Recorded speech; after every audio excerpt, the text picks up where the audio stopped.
He came into this world weak as hell. But once the strongest SS rank mage took him in, things changed. The kid had nothing going for him but pure grit. Went through brutal training day and night. Body pushed to the edge, but willpower never broke. Years went by and the same boy who couldn't even cast a basic spell turned into someone you don't want to mess with. Not even his master knew it. But buried deep inside him was a dark magic strong enough to flip the whole damn world upside down. A kind of power that stuns anyone who sees it. It kicks off in a wrecked city, where this woman spots a boy named Lloyd just standing there, staring at something. We don't know what he's looking at yet, but she sees something in him. She figures if this kid joins her, she might have a shot at taking down the demon lord. Without holding back, she pulls him in for a hug, while he's still standing there spaced out. Not long after that, she takes him back to her place and casually shows him some fire magic flames shooting straight out of her hand. Lloyd's eyes go wide. This is the first time he's seen anything like it. But the woman doesn't wait around for awe, she tells him flat out to do the same. Or he's not eating that night. He doesn't have a clue what he's doing, no instructions, no idea how magic even works, but he gives it a shot. By the time the day ends, the kid somehow manages to summon a small flame. She's a little impressed, but not nearly enough. Instead of praise, she lights him up in flames, reminding him that he's still got a long road ahead. The next day, she teaches him how to pull water out of the ground with a kick. First try, Lloyd nails the move, but all he gets is wet dirt. She's not impressed and punishes him by soaking him completely. She throws wind magic into the mix too, and as the training keeps going, within just a few months, Lloyd's already pulling off ice magic like a pro dude, makes a full ice statue that looks exactly like her. Lloyd, thinking he's finally earned some respect, starts calling her his master, but she still ain't satisfied. She thinks he's still weak, so to prove how far he's got to go, she makes the statue grab him with magic, then grows it bigger before smashing it to bits. Seeing the power difference firsthand, Lloyd decides to push even harder, doubling down on his training without taking breaks. Then one day, she drinks too much and ends up sick as hell. Lloyd walks up and heals her in a flash. Turns out, she even taught him healing magic somewhere along the way. She gives him a hug for that, but then goes right back to her usual self, saying it still ain't enough, and sends him off for more training. After months of non-stop training, Lloyd's master is sitting with a grimoire in her hands, looking uneasy. Something in that book's clearly bothering her, and before she can even process it, Lloyd walks into the room. The grimoire slips right out of her hands, and when he picks it up to give it back, something triggers the moment he touches it. His body drops instantly. Kid faints on the spot. That's when she realizes Lloyd's got the potential to be one of the chosen two. The way she mutters it sounds like she's a chosen one herself, though it's not crystal clear. Either way, she doesn't want him ending up like her. She's seen what overconfidence can do, so while he's knocked out, she kisses his forehead and slips a spell on him, one that probably keeps his powers in check. Next morning, she brings up something new, calls him a white mage, says that kind of mage focuses on helpful magic, stuff that benefits others. To get him started, she tells him to use his healing magic on an apple tree to grow a bigger apple. He does it, and it works, but then she casually shows off and makes the whole tree pop with apples like it's nothing. Later that night during their lesson, Lloyd gets curious about something called ancient magic. Soon as he brings it up, his master shuts it down, tells him that kind of magic disappeared ages ago and he doesn't need to bother with it. Instead, she keeps him moving forward, teaching him advanced stuff like space magic, basically the power to summon or unsummon items anytime you want. Training picks up speed, and one day she decides it's time to really push him. She blindfolds the kid, dumps him deep in some forest full of monsters, hands him a tiny kitchen knife, and tells him to survive for a whole week using magic alone. Then, with zero hesitation, she vanishes in a flash, leaving Lloyd behind terrified and lost. A few seconds later, a wolf monster shows up, charging straight at him. Lloyd panics and runs for his life, eventually scrambling up a tall tree to catch his breath. While catching his nerves, he uses space detection and manages to locate his master's house far to the north, so he sets off on foot. When night hits, he uses healing magic on wild fruit to ripen it and eats that for dinner. He finds a cave to hide in and starts thinking of ways to boost himself. That's when he comes up with something smart. He takes the spells he already knows and tweaks them to raise his physical stats when he casts them. One by one, he starts building his magic up from scratch. The next morning, while walking through the woods, Lloyd accidentally wanders right into a queen spider's nest. Soon as that massive thing lunges at him, he turns and bolts the other way. With one of his modified spells, he kicks his speed up like crazy, 10 times faster at least. In a single blur of a sprint, he makes it all the way back to his master's doorstep, then drops right there, out cold. She opens the door and sees him lying flat, and with a small grin, just says welcome home. Time goes by, and Lloyd starts growing taller.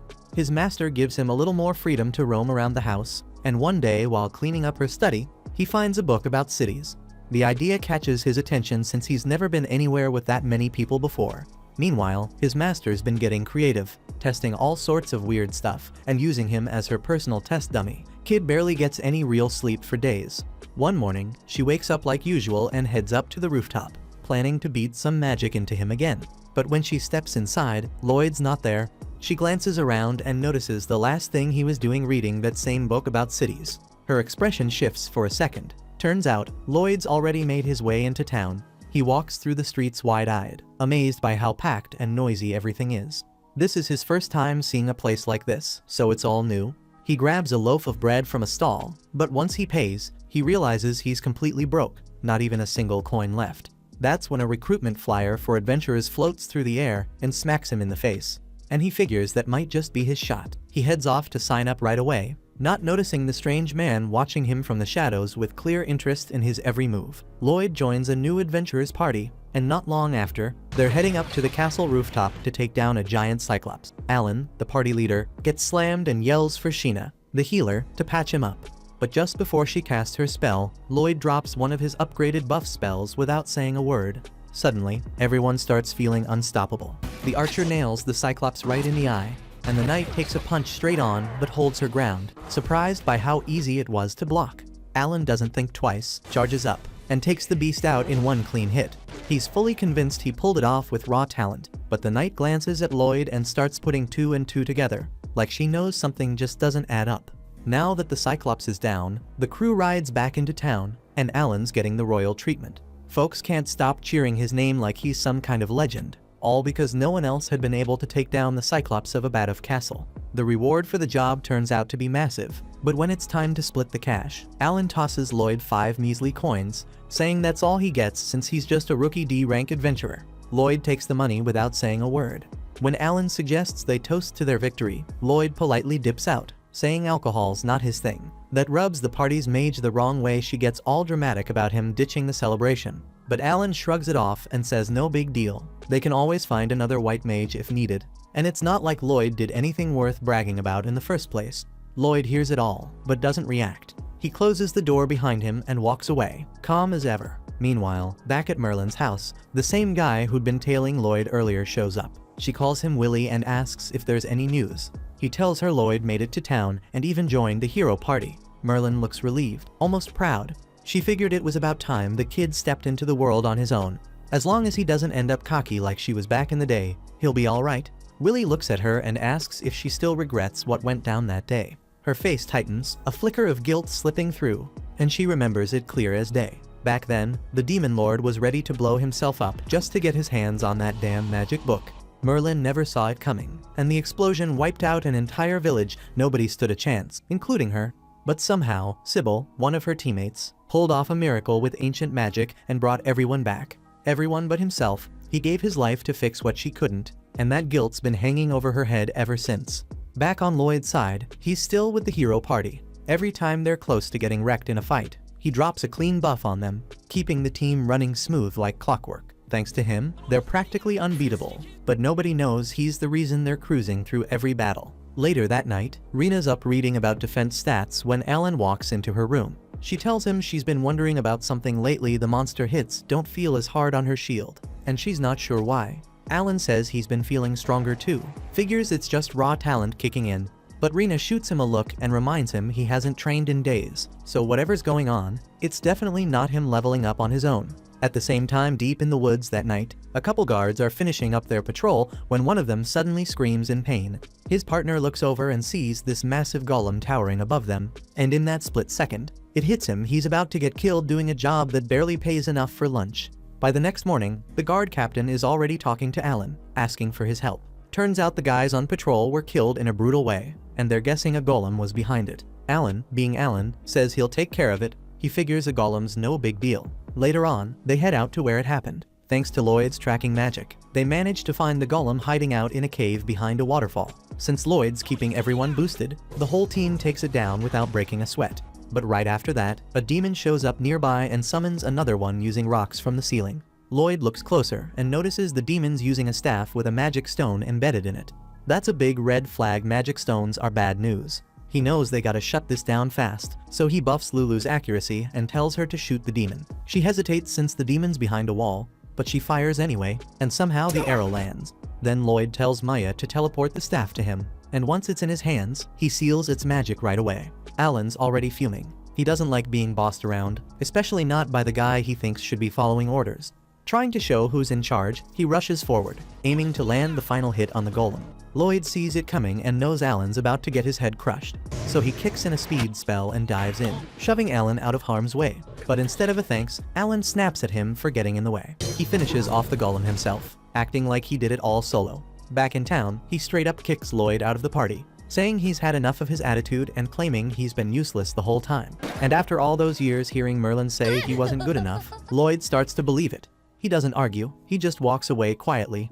The next few days are rough. Lloyd tries to find a new party, but no one's looking for a white mage, and most teams are already full. Things start to look hopeless until a girl named Yui rushes into the guild, needing a white mage fast. The receptionist points at Lloyd, and Yui turns to him, asks if he's not with anyone. When he says yes, she grabs his arm without wasting a second and takes off running with him like her life depends on it. A short time back, Lloyd was still dragging his feet around the city, head down and soul crushed after getting kicked out of the party by Alan. He kept hearing Alan's words echo in his head, saying he was nothing but dead weight. All he ever did was hide behind the others and toss out a few heals, and even Sheena could do a better job than that. Lloyd had asked if Alan seriously thought he was that useless, but Alan didn't even answer, just told him to believe whatever and get lost. As he walked off, the girls in the group didn't bother hiding how happy they were to see him gone. They were all smiles welcoming Rena. Throwing shade like Lloyd was some kind of joke they finally got rid of. Eventually, Lloyd made his way to the center of town and found himself staring up at a fountain.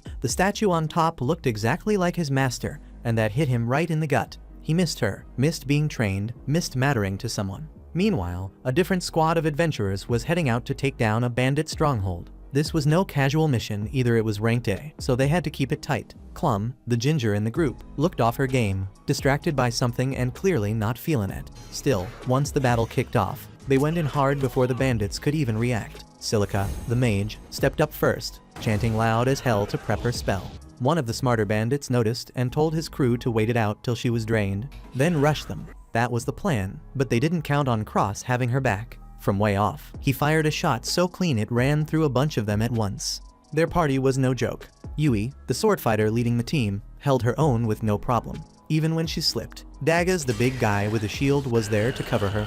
Clum came through too, casting a buff that jacked up Dagas' strength, letting him smash through the front line like a beast. The bandit boss saw the tide turn and tried to make a break for it, but Yui was already in his face. She told him to stand down and not make it worse. He yelled at her to explain who the hell they were and why they stormed the place.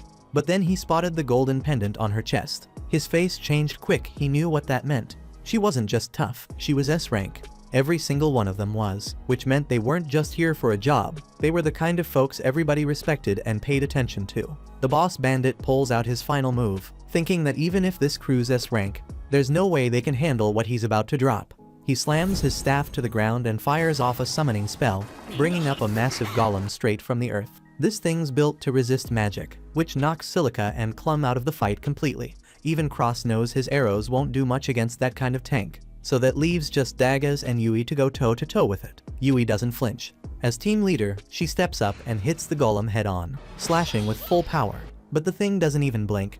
It tanks the hit like she tapped it with a stick. She yells for Clum to give her that power-up, but Clum's out of it again, totally zoned out. Yui has to scream at her before she finally reacts and casts the buff. That one spell kicks Yui's strength into overdrive, and with that boost, she cleaves the golem clean in half like it was made of paper. With the job wrapped up, they round up all the bandits, including their boss. Afterward, Yui pulls Clum aside for a talk. Clum straight up apologizes for blanking out and says she's not cut out to be an adventurer anymore.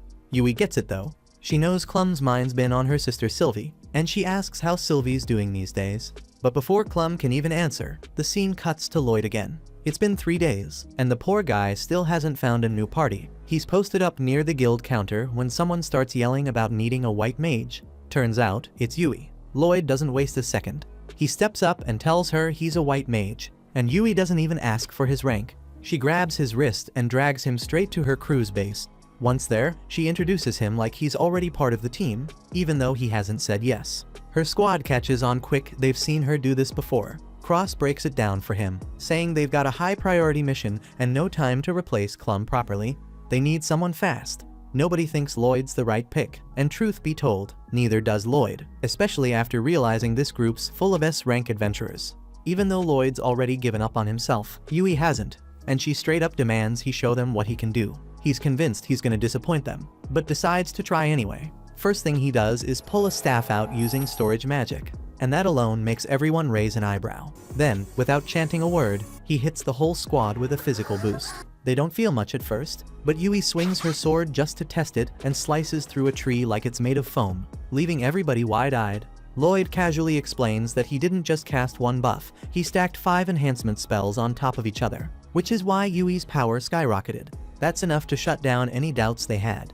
Clum's magic doesn't even come close to that level, but Lloyd still seems clueless about how insane his magic really is. He admits he used that many layers because he figured if he only did one, it wouldn't be enough for a top-tier team like theirs. He thought it'd come off as weak, and he wanted to make a good impression. Judging by their stunned faces, though, he assumes it flopped and what he did was average at best. Getting talked down to for too long can wreck a person, and right now Lloyd's confidence is in the gutter. He figures they weren't impressed and says he doesn't want to slow them down, so he turns around and starts walking off. For a second, nobody says a word, still trying to process what just happened. But Yui snaps out of it and yells his name loud enough to shake the place. He stops and walks back, just to see what she wants. That's when he opens up. He tells them where he came from and how the hero's team kicked him out for being useless. Yui's shocked he was ever part of that crew, but Lloyd downplays it. He says they don't need to be impressed and suggests they stick with their old white mage, instead it'd probably be better for all of them. They start telling him about Clum, how solid she is and how she used to run with them. But her sister Sylvie's been sick. Even while adventuring, Clum still looked after her, but lately she's been drained, and it's messing with her focus. Last time they fought, she zoned out and nearly got them all killed. Nobody blamed her, and they were fine keeping her around, but she got so anxious about being a burden that she walked away. Normally they can handle quests without a white mage, but when it comes to rank jobs, it's a different game. Clum wasn't just useful, she was family. Yui says she's been worried sick, and the rest of the team agrees. Lloyd sees how much they care and starts thinking maybe they saw her more as a sister than just a teammate. When they say yeah, he realizes how lucky she is to have folks like that, especially after what he's been through. He asks what kind of sickness Sylvie has and learns she's turning into a damn magic stone. That hits a nerve. He remembers reading something with his master about magic stones and asking if it was reversible. She said it was. That gives him a little hope, so he asks Yui to take him to Clum's place. They get to her house, she opens the door, and they sit down to talk. He asks her more about Sylvie's condition. Clum explains that both she and her sister used to take missions together, but on one of them, Sylvie got hurt. She wasn't there when it happened, just found her injured. Lloyd asks exactly how it started, and instead of explaining, Clum decides to show him. She takes them to Sylvie's room. As soon as the door opens, Lloyd feels the heavy magic pressure flooding out. Clum walks in and lifts the blanket. Sylvie's legs and hands are already stone. She says it's creeping through her body, little by little. Lloyd quietly tells her he thinks he can heal her. Clum doesn't buy it. She already tried every top-tier mage she could find, and none of them had answers. So she figures some random white mage won't either. But then Lloyd asks if the injury happened inside a cave, and Clum freezes before nodding. He checks the area where the transformation started and confirms what he suspected, the magic that hit her is still active, and it's slowly taking over her body. Clum's still unsure, but Lloyd says his master once told him this method could work. Yui backs him up, asking Clum to trust him, so she gives him the green light. He grabs his staff and starts casting a powerful spell that drains his energy fast. He explains that this magic is meant to calm down the storm of power building up inside Sylvie's body. That overflow is what's turning her to stone, so if he can suppress it, she might recover. Right after that, he hits her with a healing spell. Clum stares, wide-eyed, telling him this ain't some basic healing magic. He admits it's different, eats up way more mana than usual, but still insists it's just a normal healing spell. Yui turns to Clum and asks what she really thinks, and Clum can't lie, it's nothing close to ordinary. The wild part is that Lloyd's casting 2 spells at once and still holding it together like it's no big deal. Yui points out something even crazier, Sylvie's body is starting to return to normal. Clum rushes to grab her sister's hand as Sylvie slowly turns back to flesh. Everyone's stunned, then joy kicks in. Clum's overwhelmed with gratitude, but tells them she can't rejoin the party. Once Sylvie's better, they're going to hit the road together. She offers to treat them later to say thanks. She looks at Lloyd and says she knows they're in good hands with him, but he just shrugs and says he's not officially one of them yet, and that throws her off. He still doesn't see his worth. Later that night, they all head out for dinner. Yui brags about the insane magic Lloyd pulled and how Sylvie came back from the edge. Even with all the praise, Lloyd still feels like he's not enough, and that makes Yui cut in and tell him to quit being humble. He did something incredible, but he keeps brushing it off like it's nothing. He even apologizes for not convincing Clum to return. But that's not on their minds right now. They're here to celebrate, not stress. Talk shifts to what the future might look like, and Lloyd starts comparing how he used to feel with the heroes team to how he feels now. That's when he speaks up and says he wants in. The group freezes for a second, caught off guard since he turned them down earlier, but then they smile. Turns out they were hoping for this moment. Now he's officially one of them. Soon after, they throw a welcome party for Lloyd and tell him to eat all he wants since they're covering the tab tonight. He dives into the food like he hasn't eaten in weeks, and his new crew can't help but laugh watching him. They ask if he was starving or something, and Lloyd says the food in this town tastes incredible. That catches them off guard because the food here is known to be pretty basic, but he explains that compared to what he grew up eating, this stuff's packed with flavor. Yui's now curious about how he grew up, so he says he used to live with his teacher, who'd make whatever she could grow in her garden. Sometimes it was random wild mushrooms, other times she'd just roast up some beast meat with zero seasoning and hand it to him. That's when he picked up cooking, but even then, he never made anything half as tasty as this. Yui doesn't care much about the food now. She's way more interested in the person who taught him magic. She wants to know more about that teacher, and the rest of the team starts jumping in too. Silica asks if she's a white mage, but Lloyd says not really, she's more into combat magic, and he'd see wild explosions every time she trained alone. Silica's shocked that someone who's not even a white mage could teach him so well, and he says Merlin's on a whole other level. Silica jokes that she wants to meet her and learn something, but Lloyd cuts in fast, telling her she'd regret that wish for the rest of her life if she knew the full story. After the chat about Merlin, they decide it's time for a strategy meeting. Yui tells Daggers to brief Lloyd because she's trash at giving serious explanations. Daggers says their mission's to wipe out monsters that have been messing up the nearby farms. Silica adds that multiple monster types have teamed up into one pack. That's new to Lloyd, and Daggers admits it's new for them too, but it's not something they can take lightly. Out of nowhere, Cross comments that since they're going up against a big crowd, he and Yui are gonna struggle since close-range fighters suck at crowd control. Yui agrees and says Silica's gotta carry this one because she's got wide area spells. But even Silica's stressed, saying those spells burn through mana way too fast. Yui turns to Lloyd asking if he's got any offensive magic in his arsenal, and he says he can cast basic stuff, but the outcome's usually kinda underwhelming.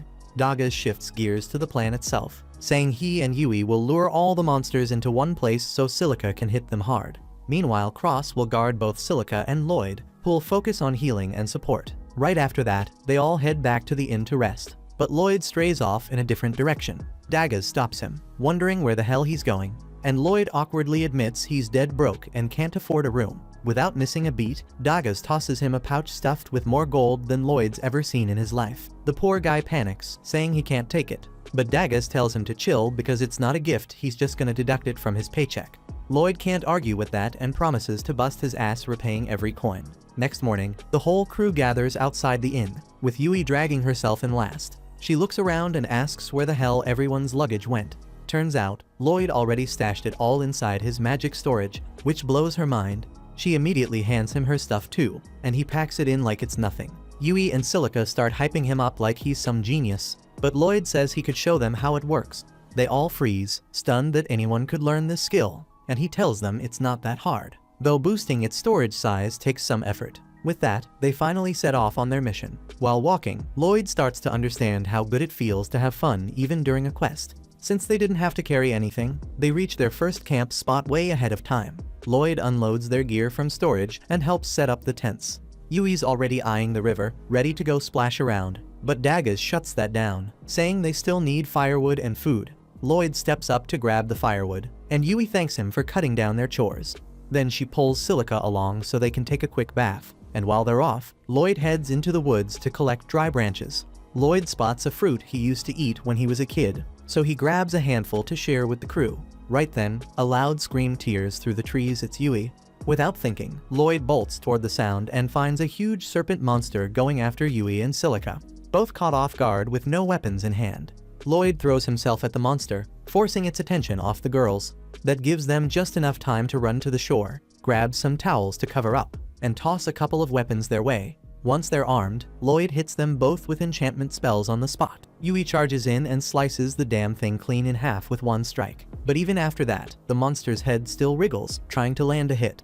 Silica yells for cover and blasts it with a fireball, frying it on the spot. She stares at the aftermath in shock, wondering how the hell she pulled that off, not realizing Lloyd was the one who boosted her. Yui turns to thank him for saving their asses and asks if he can put her sword back in storage. But then, her towel slips and Lloyd ends up catching a full view of what she's been hiding. They both panic, she screams, and next thing he knows, she smacks the hell out of him. Once they're back at the campsite, things cool down, and Lloyd decides to teach them how to use storage magic. He explains they need to create a pocket space with their palms, but nobody's getting it. Silica tells them to just give it a shot anyway, and now they all look like idiots trying to crush an invisible balloon. Lloyd starts feeling like he's just a terrible teacher. Then Silica randomly mutters storage, and a magic space opens up in her hand. That's when they finally get it. None of them can use magic without chanting like Lloyd does, but if they use incantations, they might figure it out. After a bit more practice, Silica manages to stash her staff inside the space. The others still can't pull it off, but at least now they've got a clue. Later that night, when everyone's asleep, Lloyd and Yui are stuck on watch duty. She quietly sits next to him and thanks him for being part of the party. He tells her he should be the one grateful since he was totally jobless. Then he brings up how seriously she took this quest, all for the sake of their clients, and asks what's really driving her to go this far. Yui opens up about her past, saying that when she was a kid, her village got wiped out by monsters, and she was the only one who made it out alive. That's why, when she heard about this quest, she couldn't turn it down, didn't want anyone else going through what she did. But before she can say more, Lloyd cuts in, telling her to stay quiet. Something's nearby. Yui goes on high alert and summons her sword, while Lloyd tells her to wake the others. Soon the whole group's up, weapons ready. But once they see how many spider monsters are crawling in, they realize fighting isn't the move. They start backing away, trying to retreat slowly. But then, Yui accidentally steps on a twig, and that tiny crack sets the whole damn horde off. Everyone breaks into a run, but those spiders are fast, and before long, they're surrounded. Webs start flying out of their nasty bug asses, and the team manages to block the first barrage. But one spider manages to snatch Silica's staff. Then they start building a silk cage around the group, and panic sets in fast. Lloyd steps up, saying they need to stop the spiders in their tracks before they get overrun. He buffs everyone up and tells Yui to go in first. She launches herself up, slicing clean through the web, and cross-grabs Silica's staff, tossing it back to her. Yui charges at one of the spiders, blocks its sticky shot, and slashes off its legs in one clean motion. Then she literally rides the stream of silk flying out of it and surfs toward another, chopping that one down too. Lloyd tells Silica and Cross to jump in. Silica launches fireballs while Cross fires arrows straight through them, setting the bastards ablaze. Once the fight's over, Lloyd realizes he was shouting orders the whole time, even though he's the newest one in the crew. He apologizes, thinking he stepped out of line, but Dagas just grins and tells him that kind of instinct makes him a damn good leader. The rest of the team agrees and says they want him calling the shots from now on when things get messy. By morning, everyone's gotten the hang of storage magic enough to carry their own gear, and as they head out again, Lloyd keeps wondering why the hell spider monsters were crawling around in that area in the first place. Couple days later, Lloyd's pulling night watch again, sitting there in the dark thinking about those spider monsters. He starts wondering if maybe they should have taken a closer look at them when suddenly Yui and Silica call out to him, asking if he's seriously planning to pull another solo shift tonight. Lloyd agrees and the girls start getting concerned since he's been doing this non-stop. They tell him he should be rotating shifts like everyone else, but Lloyd says he's fine and wants the rest of the group to save their energy in case a fight breaks out. Yui's about to give him a proper scolding, but Silica gently stops her, saying if that's his decision, they should respect it, though she makes him promise to speak up if things ever get too hard. At the same time, Cross and Dagas are watching the whole thing unfold from their tent, quietly worrying about how damn stubborn Lloyd's being. Next day, they hit the road again. During a break, Lloyd starts scanning the area using search magic to check for monsters. He's relieved when he senses nothing, but then Yui runs up asking what he's doing. He tells her about the spell, it helps him detect nearby threats, and she's surprised saying she never heard of that kind of magic. Lloyd explains the range isn't huge, but it's better than nothing. Yui looks a bit upset realizing he's handling everything alone again, but Lloyd insists he's fine and doesn't need backup. Later that night, he's back on watch like always. Yui mutters that it kinda feels like Lloyd doesn't trust them, even though they're supposed to be friends now. Silica tells her that people have their own pace when it comes to trusting others, and maybe Lloyd's past messed him up a bit. She figures there's a reason he can't see how damn capable he is, and that's why he's trying so hard to make up for it. Yui gets curious about what Lloyd's been through, but Silica says he'll open up once he's ready. On the flip side, Daggers shows up and tells Lloyd to come help with something, while Cross offers to take his place on guard for the night. Lloyd follows Daggers, who sets up this clever trip-wire alarm system to alert them if anything gets close. Lloyd's impressed, and Daggers just tells him straight up the alarms got their backs now, so he better get some rest tonight. Lloyd shrugs, says there's no need for all that, claiming he can handle the job better than some alarm setup. That's when Daggers steps in, staring him down and asking if he even trusts the crew he's traveling with. Lloyd insists he does, but Daggers isn't buying it, says his actions tell a whole different story. Right then Lloyd starts remembering what Merlin and his old boss used to say, calling him useless and green. He admits that if he slacks off he might drag others down. Daggers just smirks, tells him to go ahead and be a burden if he needs to. That stuns Lloyd, not getting what he means at first, so Daggers breaks it down. They formed this party to back each other up, to cover what no one could handle alone. It's normal to cause some trouble now and then. He tells Lloyd to lean on them more, and for the first time Lloyd hears something like that.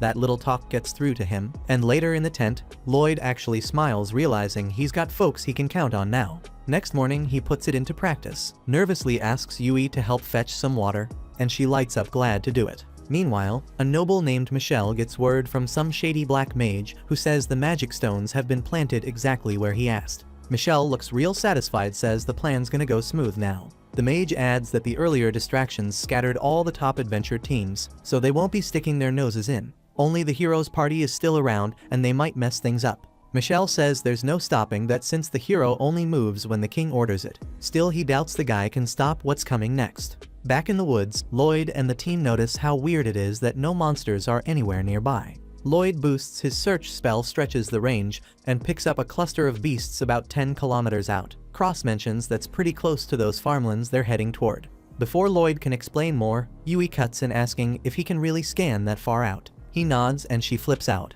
shouting about how he said the range was way smaller the other day. Lloyd casually says 10 kilometers isn't that far, but she starts yelling again, but the rest of the group jumps in, telling her to chill out and focus on the real issue. They rush over to the monster's location, only to find the wolves already tearing through the farmland they were supposed to protect. The whole crew freezes at the sight of this massive swarm, but Lloyd looks even more unsettled. That was the only spot where he sensed monsters earlier, and now he's starting to wonder where the rest of them disappeared to. The others feel it too, because the monsters don't usually abandon their territory like this. As they try to figure out what the hell's going on, Cross narrows his eyes and spots something weird buried in the middle of the wolf pack. No one else can make it out, so Lloyd casts a quick spell to give himself some telescopic sight. Now he sees it too, a strange black rock sitting dead center in the chaos. He gives the same vision boost to the others, and once they lock on they finally see it. Daggers says it looks like some kind of magic stone, and Silica points out the creepy dark aura coming off it. Lloyd nods, says that's probably mana leaking out, but then it hits him, because that energy feels a little too familiar, like the magic used by beast folk. Then he remembers something Merlin told him a while back, about how the beast tribes have a spell that lets them control monsters, so this damn rock might be doing the same thing. Without wasting time, Lloyd activates his search spell again, and his heart drops when he spots another huge wave of monsters heading straight for them. Now it all makes sense. That stone's the reason behind this madness. He still doesn't get who's behind it, but right now they've got bigger problems. Some of the group suggest falling back, but Yui's not having it, says they leave now. Those monsters will torch everything. Daggers agrees that running won't be easy even if they tried, but Silica though doubts they've got the power to pull off a win here. That's when Lloyd steps up and says they're gonna fight, and if they do it his way they've got a real shot. First thing's taking out that stone, so he asks Cross if he can hit it from here. Cross hesitates, says he might not break it from this distance. Lloyd tells him that's fine, just hit the damn thing. As Cross lines up his shot, Lloyd hits him with 3 different enchantments, and when the arrow flies, it strikes the stone dead on and shatters it to pieces. Cross stares in disbelief, asks how the hell that even worked. Lloyd shrugs and says he enchanted him, his bow and the arrow, says it like it's no big deal, just something any white mage would do. But everyone else is floored since normal healers can't pull off that kind of enchantment combo all at once. Right then, they notice the wolves turning on each other. With that cursed magic stone gone, their natural aggression kicks back in. That's exactly what Lloyd had planned, and he grins saying the first part of the plan worked. Problem is, that giant horde still charging through the forest hasn't stopped. Moments later, the monsters burst out of the woods. Silica steps forward alone to face them. They keep closing in fast and furious, but Lloyd waits till the very last second before giving her the go. She snaps into action, unleashing a tornado of fire that roasts everything in its path. The crew stands frozen, stunned by the sheer power she just dropped. Lloyd quickly tells her to keep hammering them with wind and fire spells. Then he runs straight to Cross. That blast left the field covered in smoke, which blinds the flying monsters, but also hides them from the team. Lloyd links his mind with Cross using telepathy, then uses his search magic to lock onto each airborne target. Now that Cross can see them through Lloyd's senses, he picks them off one by one, not missing a single shot. In the middle of all this, Lloyd hurries back to Silica for the final part of the plan, but she's out of mana. He doesn't even hesitate, dumps a surge of his own into her like a damn human battery. The boost hits hard and drops him to his knees, but he tells her not to worry and just casts the next spell. She listens and calls down a heavy rain that douses the spreading wildfire before it gets out of hand. It drains her completely, and she drops to the ground, but Daggers catches her right in time.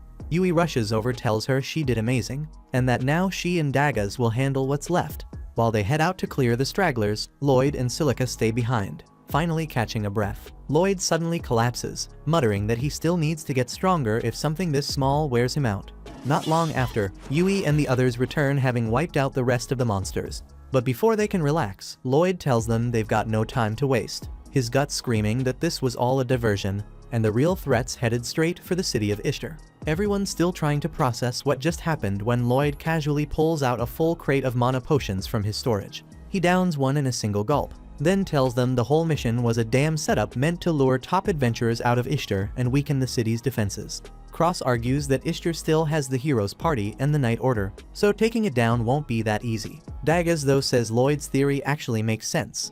But Yui doesn't want to wait around, says she's heading back just in case, and right as Lloyd finishes his potion, he casts a buff on the whole team, tells her they're moving now, then takes off running toward the city like the ground's on fire. Everyone stares, stunned by how fast he is, and when Yui tries to keep up, she realizes she's blazing too faster than Kevin Hart on a sugar rush. The rest of the squad follows, and they don't even blink when Lloyd mentions he boosted their speed so they could make it back faster. While Lloyd and the others are hurrying back to the city, the Count's lounging at his desk with a glass of what better be red wine. When General Giliste walks in, asks how the plan's going, and the Count says things are almost ready. Says that girl Giliste snatched has been surprisingly helpful. He's got a list of twisted ideas he wants to try on her, and once Ishtar falls, he'll have all the time in the world to get started. Giliste gets a chill, feels like the Count's cooking up something way darker than he's letting on. But he doesn't say a word. The guy used to be the Demon Lord's right hand, whatever's in his head, it's not something you question. Meanwhile, the girl's still locked in the Count's dungeon, barely hanging on. He brings her potions now and then, drains her magic, and uses it to craft those beast-attracting crystals he's been spreading. It's happened so many times, she's completely lost the will to fight. Back out in the field, Lloyd's group is flying. They just cleared a wide patch of grass, and they're making great time. But Silica starts getting worried, glances over at Lloyd, and says it must be hell keeping speed enhancement magic going for that long. Lloyd doesn't see why it's a big deal, because once you're used to it, the mana cost drops way down, it doesn't even scratch him anymore. The others ask what he means by getting used to it. So Lloyd tells them that back when he was younger, Merlin dumped him right in the middle of the forest and left him to figure out how to make it back home. As a white mage, he didn't stand a chance against the monsters out there. So all he could really do was boost himself with support spells and run for his life. Kept testing out different kinds of magic non-stop until he finally made it back. The rest of the group just stares at him stunned, but Lloyd says he figured that's how normal training goes, nothing worth making a fuss over. But Yui and Silica freeze for a second, looking at each other like they can't believe he just said that. Then they break it to him legal guardians aren't supposed to abandon their kids in the woods and hope for the best. They try to be as gentle as they can, but somehow Lloyd takes it the wrong way, thinking normal kids must go through even harsher stuff, and to him, that means he's just not good enough yet. Once the group finishes resting, Lloyd casts the enhancement spell again, and they get moving, racing toward the city. But not long after, he comes to a hard stop, and the sudden halt makes everyone trip over themselves. They all ask why he froze like that, and Lloyd says he picked up something strange on his scan, can't tell what it is yet, but it doesn't feel like a normal monster. It's more like a hunter stalking prey, says he's gonna check it out and tells the others to keep going. Yui shuts that down quick, tells him he has no clue what he's walking into, and if it turns out to be dangerous, he won't be able to handle it solo. Lloyd nods, says she's got a point, and the rest of the group agrees they're a team, and it's only right they face stuff like this together, which makes Lloyd genuinely thankful they've got his back. He leads them closer to the source of the presence, and once they're near enough, he confirms there are demons inside that house. Yui's eyes widen when she hears that, asks if he's absolutely sure, since demons are supposed to be restricted to the Megacracy. They've been after control of this continent for a long time, but right now, they're not supposed to be anywhere near the 3 major nations. The others look at Lloyd like he's completely lost, since everything they just talked about is common knowledge, but he's standing there like he's never heard a word of it before. He gets a little awkward, then admits he doesn't remember anything from when he was a kid. Says the first memory he's got is from the day Merlin took him in, and by then, the war had already ended. Now, if there really are demons hanging around this place, Daggers says they better go tell the city knights fast. Lloyd agrees, but before they rush off, he wants to look into things a bit more. The rest try to stop him, tell him it's way too risky to get any closer, and he gets that. But something about the mana he's sensing from that house feels off. It's almost the same as the mana from that magic crystal that drew in all those monsters earlier, so to him, it makes sense the demons inside are tied to the one behind the whole city attack.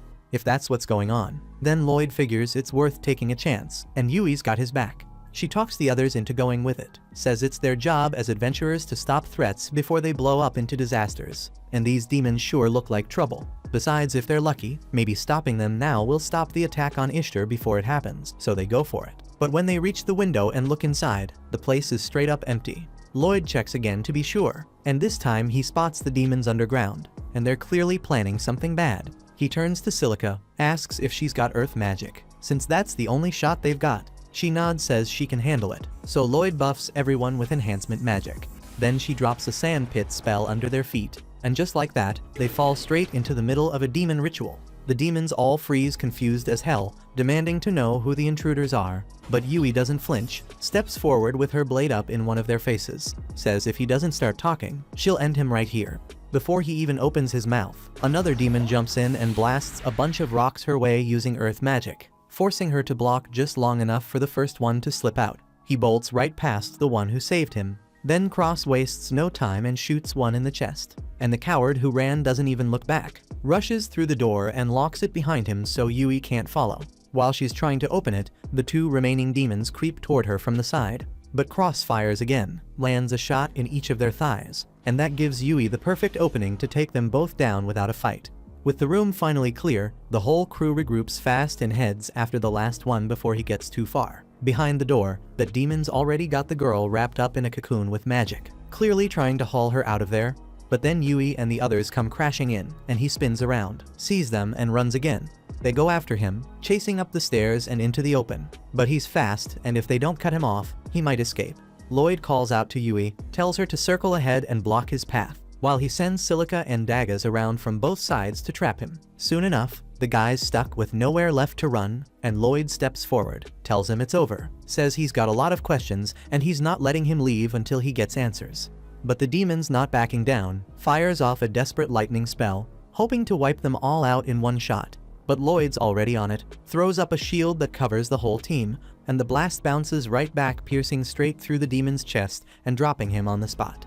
Once the fight's done, Lloyd walks over to the cocoon and starts unwrapping it carefully, but what he finds inside throws him off. It's a beast girl, unconscious and barely breathing. They carry her back to the cabin, lay her in bed and try to let her rest. But with all the demons gone, there's no one left to question, and the only person who might know anything is this girl, and she's in no shape to talk. Then Daggers turns to Lloyd and asks if there's any way to heal her, and Lloyd says he'll try, lifts his staff and starts channeling magic over her body, hoping it's not too late.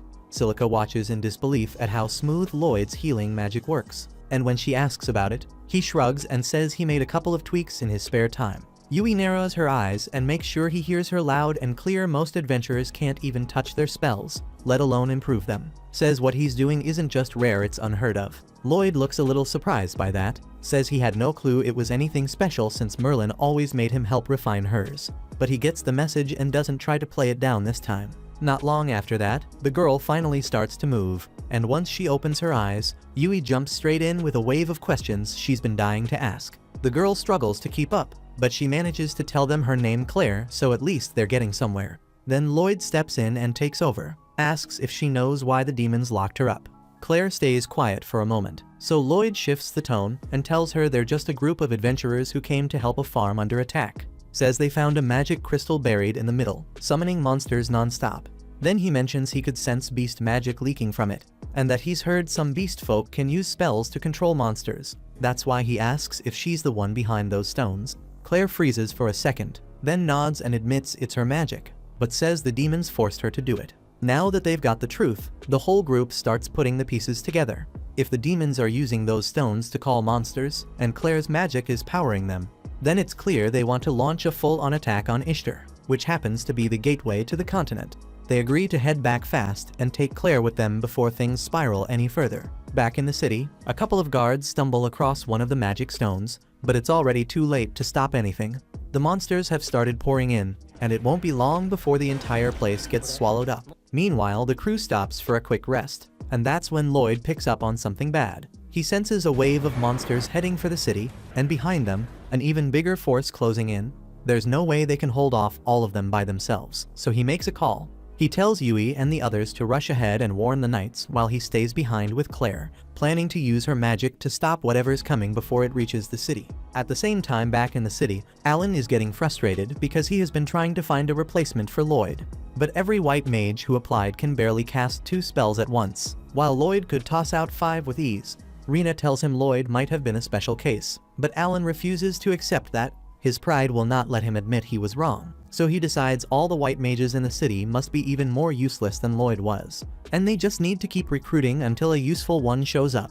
Right after that, a member of the Imperial Guard steps into the room carrying bad news. He informs the party that monsters have been spotted outside the city, and there are over 10,000 of them, and the report says the count is still growing, so the king wants the hero party to assist in defending the walls. Anyway, Alan still believes he and his team are the strongest around, so he agrees to the mission without giving it much thought, and seeing how laid back Alan is about the whole thing. The guard lets out a relieved breath because he thinks Alan knows what he is doing, but spoiler alert, he has no idea what the hell he is doing. Next, once the guard leaves, Sheena asks Alan if he is sure about this, since 10,000 monsters is a lot for them to handle on their own, but Alan is not worried about that. He is more interested in the glory he will claim once he fulfills a royal request, cementing himself as the strongest person in the entire kingdom. And from the way he talks, the others can already tell this is gonna end with their asses in the ground. At the same time, out in the forest, Lloyd and Claire have just located the second wave of monsters moving through the trees in a broad line between the trunks. And if these monsters join the mass already converging on Ishtar, there is no way the city survives. Then Lloyd tells Claire they have to do something to clear the monsters out. But she is uneasy and asks if there is a way to stop the horde without killing them, because even if the demons were controlling her, it was still her power that pulled all these monsters here, so she feels partly responsible. Lloyd can tell Claire cares about the creatures, so he promises to find a plan that saves the town and keeps monster casualties to a minimum. And to do that he needs her help, asks her to use her magic to send the monsters back to their natural habitats as fast as she can. At the same time, Claire says it is possible, but she is not sure she can pull it off with that many gathered in one place. So Lloyd tells her the story might change if he layers support magic over her and boosts her abilities, and Claire is not sure it will work, but she is willing to give it a try, steadying her breath and nodding once.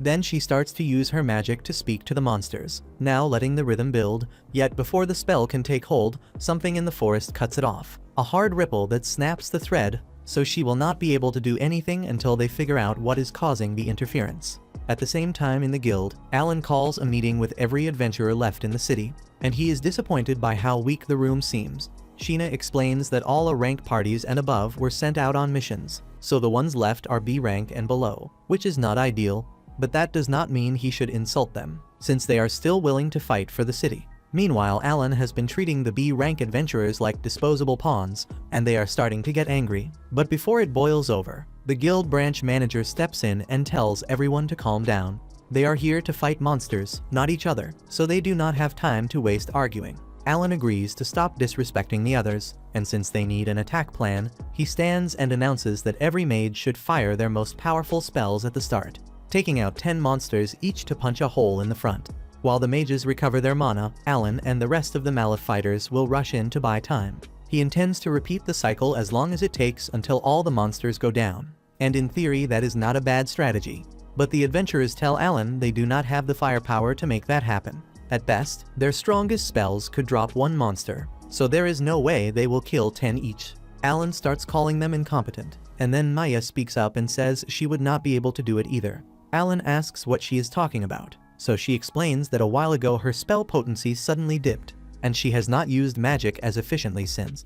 It is not just her either. Sheena, Lulu, and Rena have all felt a clear drop in their power, and it all started the day after Lloyd left their party. With empty confidence, Alan accuses everyone of lying about their skills, so Rena tells him nobody lied to him at all, and says the same decline should be hitting him too, and if he had put even a little time into training instead of basking in hero glory, he would have noticed by now that he has slipped. She says straight out he does not deserve the title, and she says it in front of every low rank in the room. So Alan burns with embarrassment and tries to prove himself by throwing a full power punch at Rena, but she stops the strike with her palm without budging. The whole guild sees it too, so Alan's reputation is toast, especially after he spent the last half hour calling everyone weak and useless. Then he bolts out of the guild in shame, and the adventurers are left wondering how someone with his attitude ever ended up a hero in the first place. They clearly cannot rely on him to save them. So everyone starts debating the next move, because the monsters will begin their attack before long and nobody wants to be caught flat-footed. Some start talking about abandoning the city, but Rena tells them to calm down since she is still willing to stay and fight, and that steadies a few nerves. The adventurers feel steadier knowing someone as competent as Rena is on their side. Yet Rena admits the situation is really bad, and now she moves to step 1.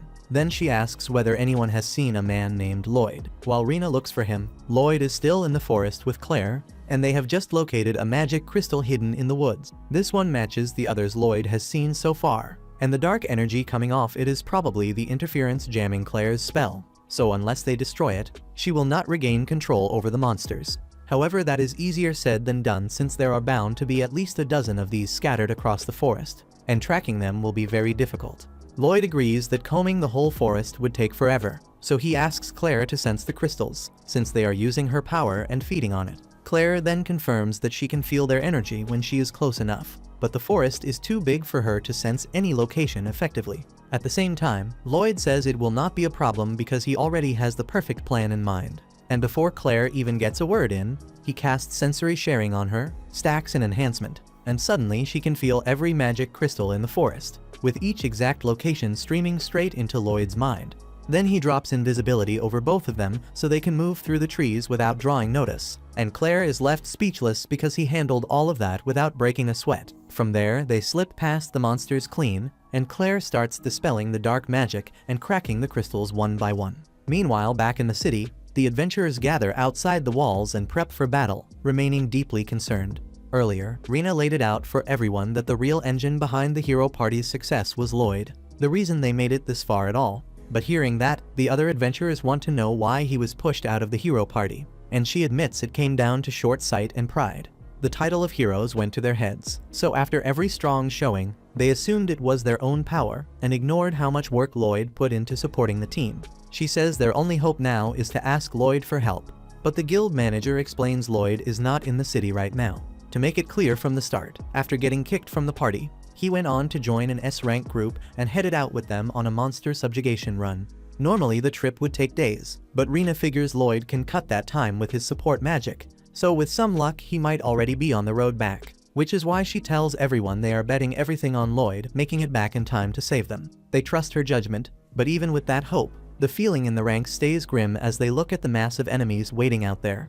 Rena's plan has the archers loose the opening volley to thin the herd, then once the monsters drop into the trenches they dug, the shield bearers form a wall to hold them back while the mage squad unloads everything they have. If they can keep that rhythm, they should be able to hold the line until Lloyd and his party make it back. Later that night, Yui and the others close in on Ishtar, and thankfully Lloyd's speed boost still holds, so after a short breather they can keep running. Meanwhile, deep in the forest, Lloyd and Claire have just found the final magic stone. Once they disable it, the monsters finally snap back to normal. Bad luck though. The local crowd happens to be high wolves and blood panthers, and those two breeds have old evolutionary beef, so the instant they settle, they turn on each other and start brawling. In the middle of the chaos, one beast slams into Claire, and the jolt knocks off the invisibility Lloyd cast on her, so every monster in sight whips toward her. Fear locks her up, and she forgets that her power literally lets her control monsters, so she is about to get torn apart. But Lloyd dives in and drags every eye off her to keep her safe. Back in the city, things are not much better. They've managed to hold the horde so far, but after grinding for hours, people are running out of gas. The line starting to buckle and break as exhausted mages try to catch their breath and the shield wall strains under the weight. It's clear they can't last much longer. Yet just as the last hope begins to fade, a massive fireball rips across the field as Yui and the others have finally arrived. Meanwhile, on Lloyd's side, he keeps slipping past swipes and lunges, doing everything he can to avoid getting clipped, and under these conditions that is about all he can do. Claire is amazed by how fast he moves, but she does not know why he is not striking back, since she is certain someone as strong as him could handle beasts like this. She remembers the promise Lloyd made to keep monster casualties to a minimum for her sake, and that explains why he refuses to cut them down. She doesn't want to let Lloyd suffer because of her, so she kicks in her powers and goes full Nicki Minaj, singing a tune that gets all the monsters to calm down and walk back into the forest. Lloyd wishes she had done it earlier, but he is still impressed, so he asks what she did. Claire says she simply used her power to ask the monsters to return to the forest, and they listened because the control is gone. Now that the mines in this area are free again, Lloyd says they need to move fast and hurry back to Ishtar. Meanwhile, over in Ishtar, the fight is still brutal, even with Yui's party helping. They have not put much of a dent in the horde, and weapons and mana are running dry, so it feels close to the end. But Rina urges everyone not to give up, says eventually they will find a way to win. But the front lines are already breached and people are getting hurt everywhere along the streets. They hang on until morning, but by then every layer of defense is wrecked. So the guild manager fears this is the end of the city of Ishtar. Right before the monsters can flood the gates, a clear voice rises from the cliff near the forest, and the singer is Claire, her song boosted by Lloyd's magic, with a little help from Nicki Minaj's curves. With that combo at work, the monsters quit attacking and march back into the trees in long lines, so the city isn't being overrun anymore. Once the field clears, Claire lets the song fade and nearly collapses from the strain, and Lloyd catches her and holds her steady. They are both relieved they kept the city from falling. But the crisis is not over, since the demons planned the whole thing and never bet on a single path, and now a horde of golems is marching toward the city. At the same time, Count Michel relaxes in his castle, certain the city of Ishtar has already been trampled by monsters. Yet a messenger rushes into his office with an urgent report in hand.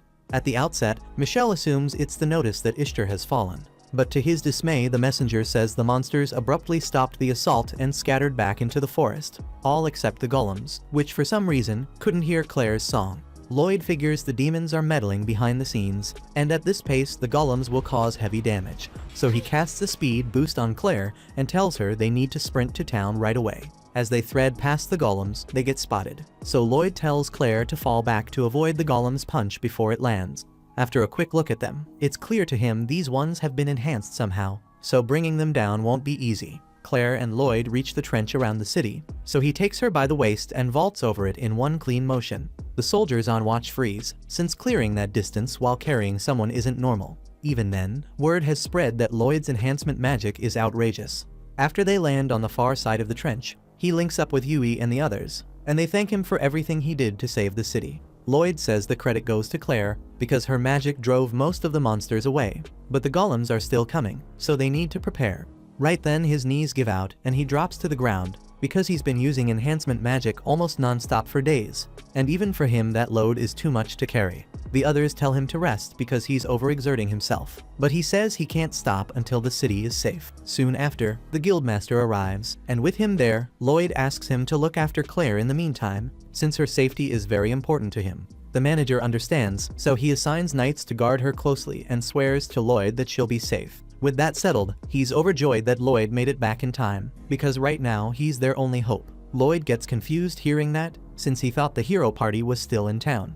Right after that, Rina shows up and says Alan refused to join the fight. Lloyd can't believe it, because a hero who walks away when lives are on the line doesn't deserve the title. At that moment, he notices the wound on Rina's arm, which looks serious, so he doesn't hesitate to use his magic and heal her. The guildmaster is stunned that Lloyd heals Rina so easily, but he nearly collapses afterward because his mana is already running low. Rina tells him he didn't need to push himself that hard just to treat her. Yet he says he couldn't leave her with an injury that severe. She has been wanting to apologize for not valuing everything he did for her, since he's the reason the hero's party grew strong to begin with. Lloyd stays modest and says he isn't that strong, while Rina insists his support was priceless for the team.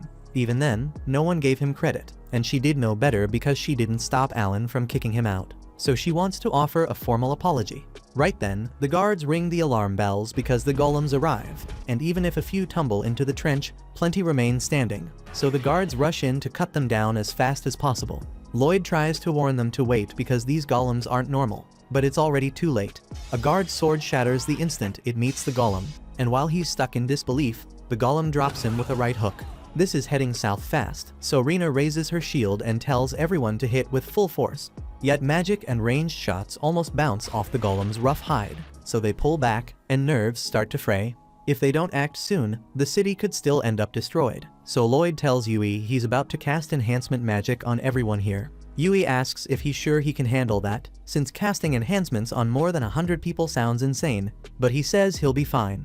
That said, in his current state, he can only apply the buffs one group at a time instead of all at once. Then Lloyd begins casting his spell, and when he finishes, his legs go weak since his mana is running dangerously low. He tells the others he just put a strength boost on all units at the front and a mana boost on every mage. He also used enhancement magic on the 4 of them as well. But they need to hurry, because in this state, he isn't sure how long the effects will last. Yui understands, and as the golems keep advancing, she climbs one of the towers and calls out to everyone on the field, telling them Lloyd has just cast enhancement magic on all of them, so they should be able to fight the golems now. The soldiers find it hard to believe he really boosted everyone that fast, so they hesitate. When one of them is about to be crushed by a golem, Rina rushes in and blocks the hit, after which Yui drops from the tower and slices the golem in half. With the first golem down, Rina raises her shield and tells everyone this proves Lloyd's enhancement magic works. Now that they've seen it, they realize they do feel much stronger than a moment ago. With Lloyd's help, they might be able to win after all. At the same time, Lloyd asks Cross to go assist the magic unit in the rear, while Dagas and Silica should head to the front lines as soon as possible. As for Lloyd, he's on the verge of collapse, so a guard runs up to help him stand and leads him to the fort so he can rest. Thanks to the boost from Lloyd's magic, adventurers start tearing through the golems one after another, and Lloyd cheers them on from one of the towers. But just as they are about to defeat the final golem, the enhancement magic suddenly wears off, so the adventurers are once again powerless against it. It may be a single golem, yet if none of their attacks can stop it and it reaches the city, it will wreak havoc. Yui runs out in front to block its path, and as it's about to strike, Rina shoves her aside so Dagas can block the punch. Even so, they won't be able to stall it for much longer like this, so Lloyd knows he needs to act, but his mana reserves are almost completely dry by now. But he still manages to scrape together enough energy to enhance Yui's sword. Yui picks up on what Lloyd did, then asks Dagas and Rina to cover her for a moment. The two of them raise their shields as Yui grips her sword, and the instant they block the golem's punch, she sprints up its arm and slices its head off. With that, the city of Ishtar is saved, and Lloyd lets out a breath because he can finally rest. Over in Michelle's castle, the general barges in because he just found out the beast girl they captured for their plan has escaped, and he wants an explanation. As soon as Michelle realized the attack had failed, he knew the general would be upset, so he packed his bags and slipped out. The general flies into a rage over this, and after he's done trashing Michelle's office, he decides he's going to kill the person who interfered with his plans. Back in the city, Lloyd wakes up in an inn, and shortly after, Yui comes to check on him. She's glad he's awake since he was so exhausted he slept for a whole day. The first thing Lloyd does is apologize because he blames himself for not being strong enough. But Yui is fed up with how much he undervalues himself, so she tells him to come with her because there's something he needs to see. She leads Lloyd to the front door, and when she opens it, he sees a huge crowd gathered outside waiting for him. He freaks out and closes the door because he's never had such a big crowd calling his name before. So Yui tells him they're just here because they want to thank their savior, and it's rude to slam the door in their faces, so he should go out and greet them properly. Yet by the time she opens the door again, Lloyd has already jumped out a window, and he's circling the block to avoid the crowd. Meanwhile, at Merlin's house, Willie stops by to visit. Just as he's about to open the door, a huge explosion goes off. Merlin comes out, and Willie tells her an explosion isn't a way to welcome a guest. But in her defense, she thought he was an intruder. Willie doesn't mind since he didn't get hit. And Merlin is still impressed by how he always manages to walk away unharmed from her spells. When he steps inside, Willie spots Thor and Lily, two of his and Merlin's old teammates from their hero days, and it's been ages since they were all together like this. Merlin asks if he has any new word on how Lloyd is doing. So he tells her that Lloyd was kicked out of the hero party a while back. Merlin is shocked to hear it, and she can't understand why the party wouldn't want Lloyd on the team. But Willie says there's no need to worry since Lloyd is now with an S-rank team, so he's doing alright. Merlin is relieved to hear that, yet there's something else Willie wants to tell her, because even if he has never spoken to Lloyd, he has watched him long enough to feel that Merlin must have used some pretty rough parenting methods. Back in the city, Lloyd is watching from the top of a building as crowds of people flood the streets looking for him, and he hasn't figured out what's going on. Right then, his friends find him up here, and he asks them why so many people are after him. So they tell him the people want to show their gratitude for what he did to save the town. However, Lloyd doesn't think he deserves any gratitude, because to him what he did was the least anyone should do. But Yui tells him he's looking down on himself again. He keeps setting unrealistic expectations and beating himself up for no reason. So they all tell him he could use a little more confidence in himself. For the first time, Lloyd seems to understand what they mean. Over at Merlin's house, Willie tells her that Lloyd is far too humble for his own good, and he has no real sense of how strong he is.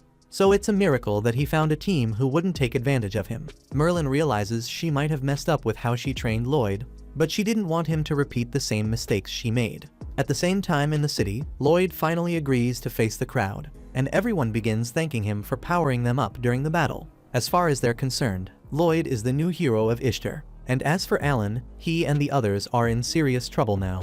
No one's sure what he was thinking, but refusing to help without a reason in the middle of a crisis strips him of the hero title on the spot. So his high status is gone, and his pride won't let him stay in a town where Lloyd is the hero. So he tells everyone to pack their bags so they can leave as soon as possible, and the girls all reluctantly follow him.